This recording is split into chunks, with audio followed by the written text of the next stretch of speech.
नमो नमः। वेदः शिवः शिवो वेदो वेदाध्यायी सदा शिवः। तस्मात् सर्वप्रयत्नेन वेदमेव सदा पठेत्। देवदेवोत्तमदेवता सार्वभौम अखिलाण्डकोटिब्रह्माण्डनायक ऋषिगणवन्द्य सच्चिदानन्दात्मन्ने ऋग्वेदप्रिय ऋग्वेदसेवामवधार्य हरिः ओम्। अग्निमीले पुरोहितं यज्ञस्य देवमृत्युजम् होतारं रत्नधातवम्।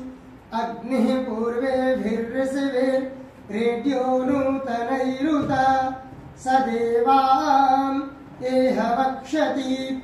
अग्निनारयिमश्नवत्पोषमेव दिवे दिवे यशसं वीरवत्तमम्। हरिः ओम्।